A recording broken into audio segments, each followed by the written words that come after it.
আহা, আমের গন্ধে না পেটটা বড়ই খিদেতে মোচড় দিচ্ছে গিন্নি। তাই বলি, ওরকম বাঁকা চোখে পাকা আমের দিকে তাকিয়ে আছো কেন? এখন ঘর থেকে পত্রপাঠ বিদায় হও দেখি। এই যাও যাও যাও, রাজসভায় যাও। সারাদিন শুধু খাই খাই খাই। ওহ, আজকে তো রাজবাড়িতে ভোজ। এই যাও না, তৈরি হয়ে নাও। ওহ, তুমি তো আম কেটে দিলে না, যাক রাজবাড়ি গিয়েই খাবো বৈদ্যর বাগানের আম। পেটটা ঠিক থাকলেই হয়। ওহ, দেখো মা, দেখো। ওহ,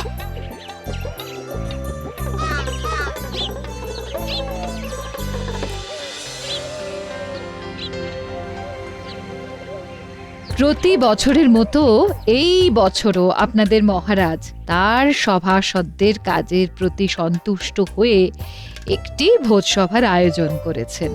সকলে পেট ভরে খাবেন, কেউ কোনো লজ্জা করবেন না কিন্তু। আমিও লজ্জা করব না। লজ্জা তো নারীর অলংকার, আপনি কেন লজ্জা পাবেন? গোপাল, তুমি একটু খাওয়ার সময় মহারাজের দিকে নজর রেখো। ওনার যে বয়স হচ্ছে, উনি সে কথা ভুলেই যান। তুমি মহারাজের পাশেই বসো গোপাল। রানী, অনেক হয়েছে, আর হাতে হাঁড়ি ভেঙো না তো। এবারে গরম গরম লুচি, আলুর দম, রসগোল্লা, কালো জাম আর ভালো আম দিতে বলো।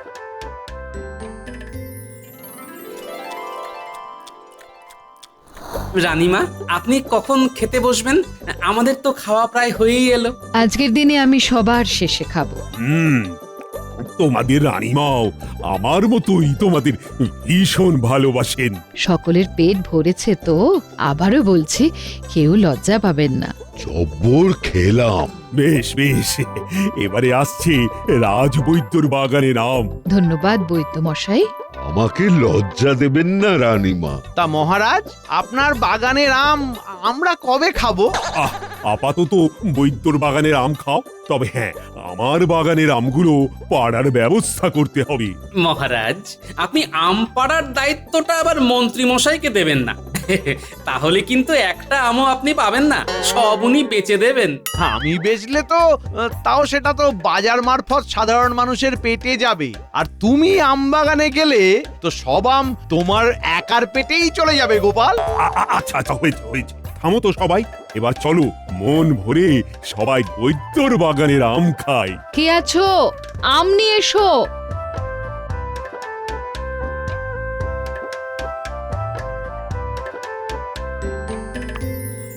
ও বাবা, মহারাজের পাতে কত বড় আমের চাকলা, কত ছাড়া আমার পাতে দিতে পারলো না। আহ আহ, কি মিষ্টি আম গো বৈদ্য। হ্যাঁ, খান খান, সবাই মন ভরে খান। সবাই প্রাণ ভরে খাও। হ্যাঁ হ্যাঁ হ্যাঁ। মহারাজ এখন ওদিকে গল্পে মত্ত। আমার ছোট আমটা মহারাজকে দিয়ে ওনার বড় আমটা আমি তুলে নেব।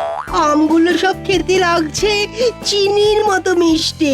এক সে বড়কর এক আম, সব বৈদ্যের বাগানের শ্রেষ্ঠ। নিন নিন নিন, এবারে মহারাজ আম খান, আম খান।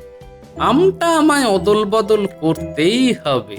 ওহ ভগবান, আজ তোমার পরীক্ষা দেখি। মহারাজ ওদিকে তাকিয়ে এই সুযোগে আমটা বদলা বদলি করে নি।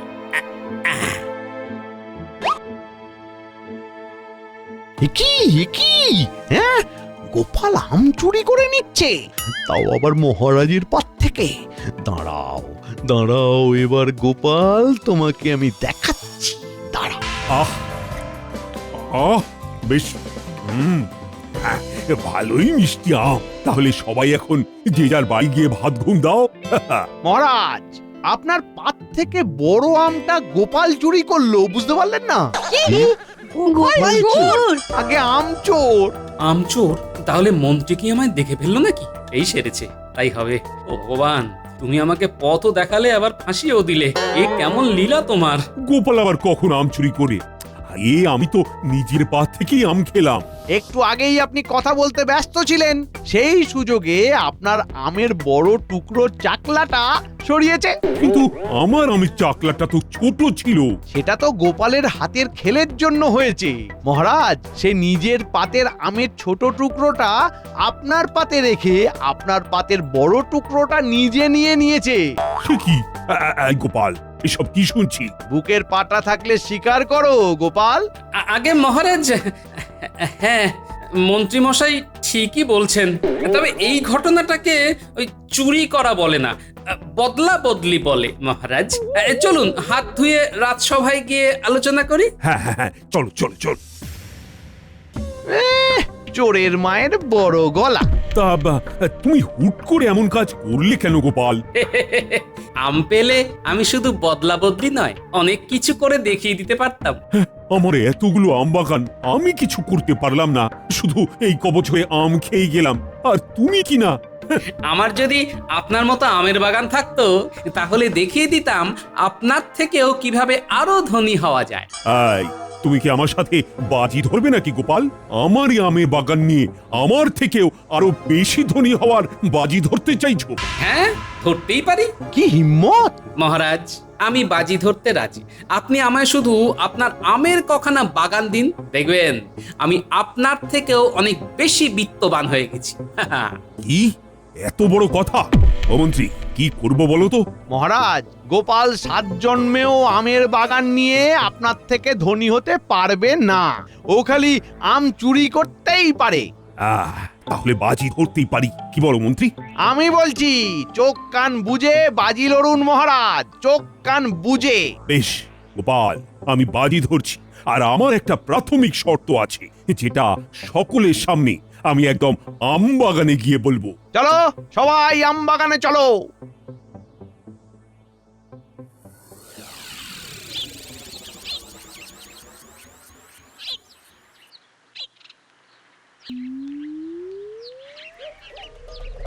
সকলের সামনে আমি আমার এই দক্ষিণের এবং ওই দিকের পূর্বের আমবাগান গোপালকে 3 মাসের জন্য অর্পণ করলাম। গোপাল, ঠিক 3 মাস বাদে যদি তুমি এই বাজি না জিততে পারো তাহলে পরিবার নিয়ে তোমায় এই রাজ্য ছাড়তে হবে। আর মহারাজ, যদি আমি জিতে যাই তাহলে? তাহলে এই রাজ্যের নাম পরিবর্তিত হয়ে তোমার নাম অনুসারে হবে গোপাল নগর। কি রাজি তো? হ্যাঁ মহারাজ, আলবাত রাজি। দেখা যাক পরবর্তী 3 মাসে তুমি আমার থেকেও ধনী হয়ে এই রাজ্যের নাম নিজের নামে করতে পারো, নাকি এই রাজ্য ছেড়ে অন্য রাজ্যের বাসিন্দা হও। হ্যাঁ মহারাজ, সময়ই কথা বলবে। ঠিক 3 মাস বাদে মহারাজের সিন্ধুকে সঞ্চিত মোহর এবং গোপালের আয়ের মোহর গোনা হবে। দেখা যাক কে জেতে আর কে হারে।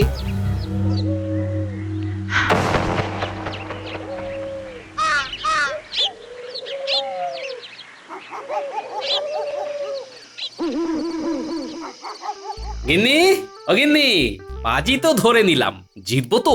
দেখো জিতবে কিনা জিতবে সেটা আমি জানি না, কিন্তু তুমি যে বাজি ধরা সাহসটুকু দেখিয়েছ তাতেই আমি খুশি। হ্যাঁ হ্যাঁ, চেষ্টা তো করি। মাথায় একটা মোটামুটি পরিকল্পনাও করে নিয়েছি, বুঝলে? কাল থেকে লেগে পড়বো। গিন্নি, তোমাকেও কিন্তু এই লড়াইয়ে আমার সাথে সাথ দিতে হবে। এ তুমি না বললেও পাশে থাকবো, হ্যাঁ, আর বললেও পাশে থাকবো। তুমি আমার বড় ভরসা গিন্নি। বলছি মেয়ে জামাইটাকে একটু দেখে। ওফ, আবার সেই জামাইয়ের কথা। আচ্ছা আচ্ছা, বুঝেছি। বলছি এই কালকে কি তোমার সাথে ন্যাপলা গুলটেরা আম বাগানে যাবে নাকি? হ্যাঁ, ওরা তো আছেই। এছাড়াও আরো কিছু জনকে ডেকে নিয়েছি, বুঝলে? 2খানা বাগানের আম পাড়া কি 4টিখানি ব্যাপার।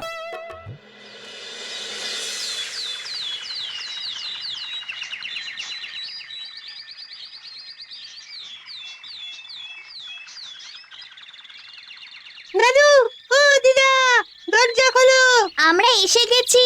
আম বাগানে যাই চলো। রে যাই।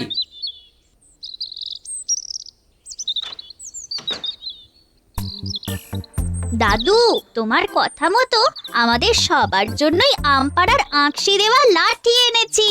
ভালোই হবে, সবার হাতে একটা করে লাঠি থাকবে। দাদু, তুমি যে বললে আমগুলো পেড়ে আমাদের আরো বেশ কিছু কাজ আছে, কই কি করতে হবে সেটা তো বললে না। এই হ্যাঁ, তুমি তো আমাকেও বললে না। আম নিয়ে কি পরিকল্পনা আছে তোমার মাথায়? বলছি সব বলছি। আমরা দুটো বাগান থেকে মোট যত আম পারবো তার ভেতরে কিছু আম শহরে বিক্রি করে দেব, কিছু আম নিয়ে চপের দোকান দেব, এই আমের চপের আর কি। আর কিছু আম নিয়ে আমের শরবতের দোকান হবে। তারপরে বাকি যা আম থাকবে সেগুলো নিয়ে আমার অন্য পরিকল্পনা আছে। সেটা আবার পরে বলবো, এখন নয়। এখন সবাই চলো আগে গিয়ে আম পাড়ি।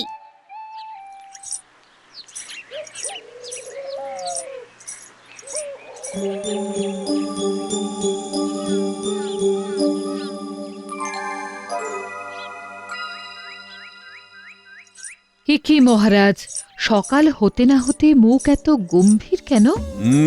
ছাদ থেকে দেখলাম গোপাল আম বাগান থেকে আম পেড়ে গরুর গাড়ি বোঝাই করে নিয়ে যাচ্ছে। মহারাজ, গোপাল আপনাকে টেক্কা দেওয়ার বাজি ধরেছে বলে মুখ ভার করে আছেন, নাকি আশঙ্কা করছেন গোপাল সত্যি সত্যি যদি আপনার থেকে ধনী হয়ে যায়? কি হয়েছে যদি একটু মন খুলে বলেন। আশঙ্কা করছি, সেই জন্যই তো মুখ ভার। আরে গোপালের মাথায় প্রচুর বুদ্ধি, সেটা তুমি তো জানোই। যদি সে সত্যি সত্যি বাজি জিতে যায় তাহলে কৃষ্ণনগরের নাম বদলে গোপালনগর হয়ে যাবে। ভাবো তো কি লজ্জা। উপরওয়ালাকে ডাকুন যাতে আপনার মান সম্মান বজায় থাকে।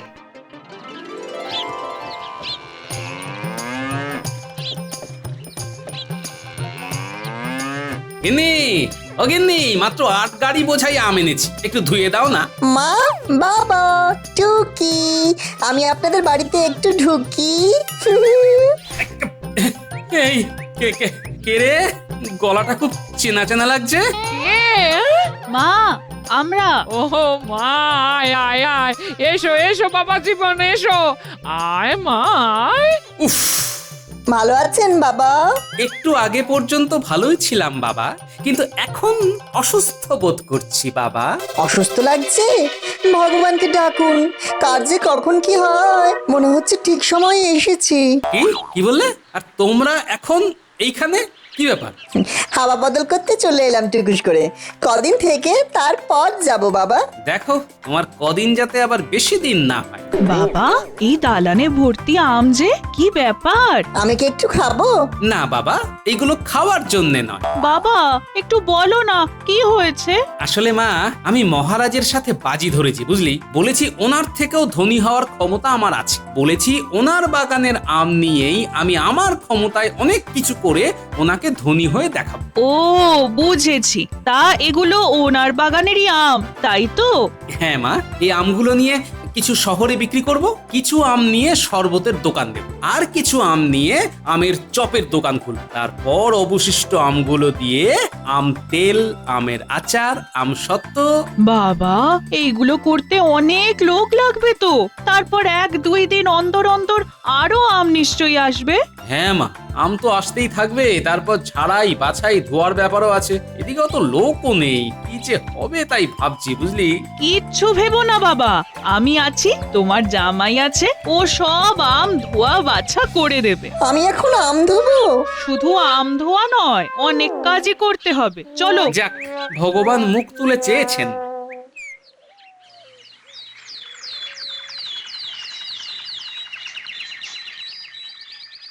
তাহলে আমি বেরোলাম। হ্যাঁ, শহরে আমগুলো বেচে ফিরতে ফিরতে প্রায় সন্ধে হয়ে যাবে, বুঝলে। আমিও তাহলে আমের শরবতের ঠেলা গাড়ি নিয়ে বেরোচ্ছি। আমি আর জামাই তাহলে বিকেলের দিকে আমের চপের দোকান খুলতে যাব। হ্যাঁ, সবাই সাবধানে থেকো, মনে রেখো এই লড়াইটা আমাদের মাস 2-3 ধরে করতে হবে। আমরা কখনোই ব্যবসার থেকে অর্জিত টাকা নিজেদের কাজে লাগাবো না। যা রোজগার হবে তাই দিয়েই আবার ব্যবসার মূলধন অর্থাৎ আম কিনবো। মহারাজ ভেবেছেন তুমি একা কি করবে? এখন আমরা সবাই সবাই তোমার পাশে আছি। হ্যাঁ,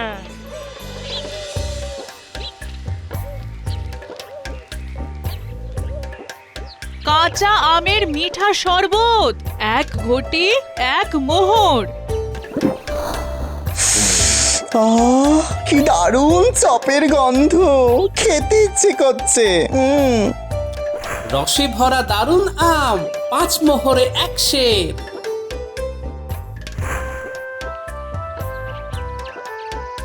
৩৫,৯৯৯ আর এই একটা। তাহলে হলো সর্বমোট ৩৬,০০০টা মোহর।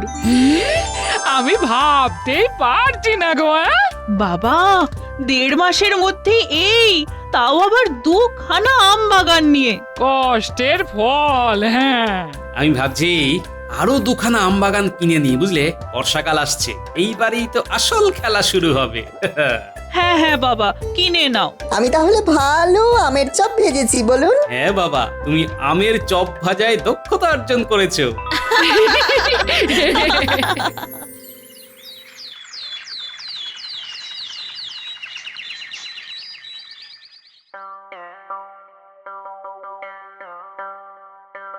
কি ব্যাপার গোপাল, এখন রাজসভায় যে? কি ব্যবসা লাটে উঠলো নাকি?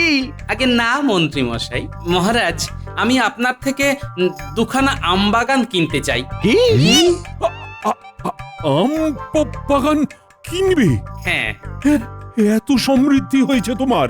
এই মন্ত্রী, আমার মোহর গোনো, তারপর গোপালেরটাও গুনবে। 3 মাস হতে পারলো না, এখনই কিনা বাগান কিনতে চায়। মোহর তো গোনাই আছে, আর কত আছে সেটা একটা কাগজের মধ্যে লেখাও আছে। আমি এক্ষুনি সিন্ধুক থেকে নিয়ে আসছি।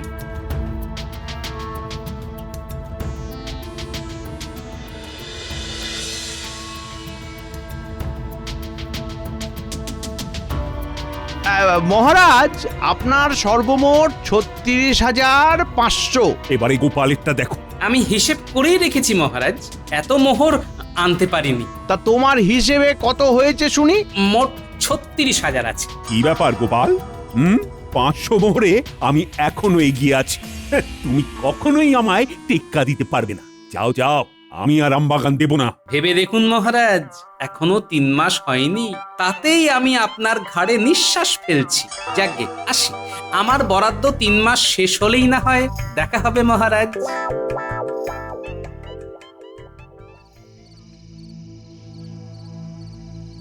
কি ব্যাপার গিন্নি, সারা বাড়ি অন্ধকার করে বসে? মন খারাপ লাগছে গো, এই মেয়েটা চলে গেল। হ্যাঁ, তুমি সারাদিন কোথায় ছিলে? এবারে আসল যুদ্ধে নামতে হবে গিন্নি, তৈরি হও। আর এই যুদ্ধে জিতে গেলেই আমি নিজে তোমায় মেয়ের বাড়ি দিয়ে আসবো। কি যুদ্ধ? কিছুই না, অতিরিক্ত আমগুলো দিয়ে এবারে বয়াম বয়াম তোমার এই জাদু হাত দিয়ে আচার আর আম তেল বানাতে হবে গিন্নি। এই আচার আর আম তেল বর্ষাকালে শহরে প্রচুর দামে বিকবে। হ্যাঁ, বলো কি, আমি আম দিয়ে নানা ধরনের আচার বানাবো। হ্যাঁ, আমি আজ শহরে গিয়ে সব খোঁজ নিয়ে নিয়েছি। তোমাকে সাহায্যের জন্য 4 জন মহিলাকেও বলে এসেছি। এছাড়া আমিও হাত লাগাবো। কাল থেকেই অভিযান শুরু। আচার বিক্রি হলেই তো তুমি বাজিতে জিতে যাবে। এখন যে কটা আম আছে সেগুলো দিয়ে আচার বানাও, আর আমি বাজার থেকে 6000 মোহরের কাঁচা আম কিনে আনবো। সেগুলো দিয়েও আচার আর আম তেল বানাবো, বুঝলে? জয় মা, জয় মা।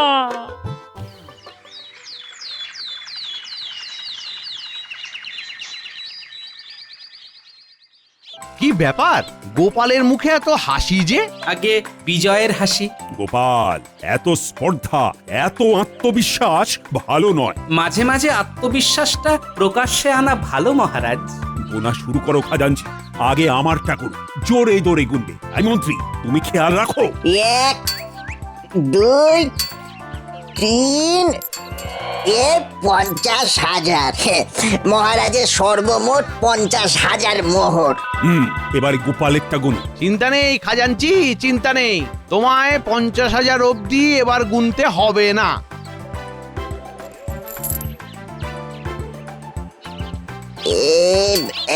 এক 2 3 49,999। কি হলো খাজাঞ্চি, সব মোহর শেষ তাই তো? জানতাম গোপাল হেরে যাবে। আমি তো বলেইছিলাম মহারাজ। মহারাজ, মোহর এখনো শেষ হয়নি, এখনো থলিতে 10টা মোহর আছে।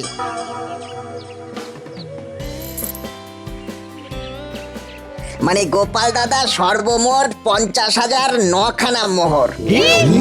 তার মানে গোপাল জিতে গেল। আমার কৃষ্ণনগর কি তবে গোপালনগর হয়ে যাবে? মহারাজ, আপনাকে পরাজিত করার ইচ্ছা আমার প্রকৃতভাবে একদমই নেই মহারাজ। আমি শুধু এই কাজটা করেছি আপনাকে এটা বোঝানোর জন্যে যে এই প্রকৃতি আমাদের কাছে তার প্রাকৃতিক সম্পদ ঢেলে রেখেছে, অথচ আমরা বুদ্ধিমান মানুষ হয়েও তা কাজে লাগাই। দেখুন মহারাজ, আপনার কাছে আম বাগান আছে, আপনি চাইলেই আপনার বাগানের আম দিয়ে ব্যবসা করে আরো ধনবান হতে পারতেন, কিন্তু আপনি তা করেননি। সেখানে আমি একজন সাধারণ প্রজা হয়ে খেটে ব্যবসা করে আপনার থেকে 9টা মোহরের বেশি মালিক হয়ে আপনার থেকেও ধনী মহারাজ। সুতরাং শুধু বুদ্ধি থাকলেই হয় না, সেই বুদ্ধিকে সঠিক খাতে কাজে লাগানোটাই হলো আসল বুদ্ধিমানের পরিচয়। তার সাথে ইচ্ছাও থাকতে হয়। এই কে বললো রে মন্ত্রী? দাঁড়াও মন্ত্রী, তোমার হচ্ছে। আয়, কে আছিস? কারাগারটা খোল। আজ ওর উস্কানিতেই আমি বাজি হারলাম। পালাও পালাও পালাও। মহারাজ, আমার ঘাট থেকে শুধু 3 মাস আগে আপনার পাত থেকে আম অদল বদল করার দোষ মকুব করে দিন মহারাজ। বেশ বেশ, সব মুকুব। এবার বেটা মন্ত্রীকে আমি আচ্ছা করে ধোলাই দেব। মন্ত্রী দাঁড়াও, দাঁড়াও মন্ত্রী। আয় আয় মন্ত্রী, দাঁড়াও দাঁড়াও দাঁড়াও মন্ত্রী।